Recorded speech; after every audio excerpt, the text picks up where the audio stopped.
Tim, thank you. Looks like Augusta is going to lose one of its top entertainment venues for a few months at least. The Augusta-Richmond County Coliseum Authority announcing that the Bell Auditorium will temporarily close starting in July. It's part of a big project to renovate and expand the Bell, and it will reopen in May. We should also tell you that they didn't have any events scheduled for that stretch anyway, so you don't have to worry about refunds or cancellations, and it'll be better and bigger in a few months. Yeah, good time to do it. Well, changes are being proposed for the rules regarding Augusta's adult nightclubs. A commission committee ordering a review in order to see if they are too strict.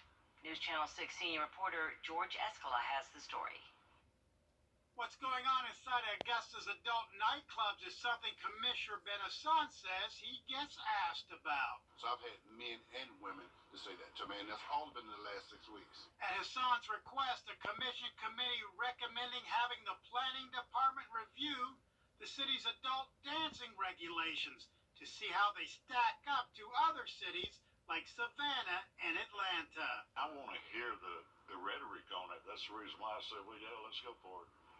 It doesn't do any harm in listening, but it's going to be very interesting as to what they come up with. Augusta has several pages of rules for exotic dancing. For example, Augusta dancers must remain on stage, and the city ordinance sets a limit on the number of dancers who can be in the spotlight at once. For an example, it has just one dancer at a particular time and thing. In many places, you can have multiple dancers at a time. So those are kind of rules you walk down. The idea is Augusta's regulations are too restrictive compared to nearby cities, making it harder for the clubs to attract customers.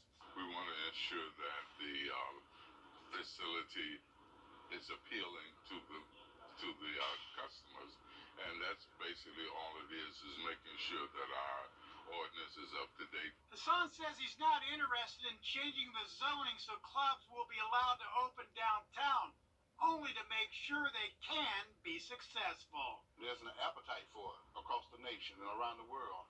And so if you're going to do it right, or don't do it at all. And I think Augusta wants to be in that position. If we're going to do it right. They've been part of Augusta for decades, but the city's adult clubs are looking at a rules redo.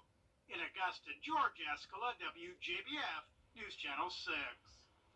Coming up, an Aiken development project struck down. Why one resident says she's glad the project is stalled. But first, a look at what's ahead on News Nation.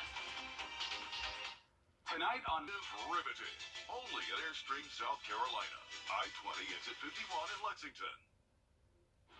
Aiken city leaders now one step closer to canceling an ordinance involving a failed downtown revitalization project.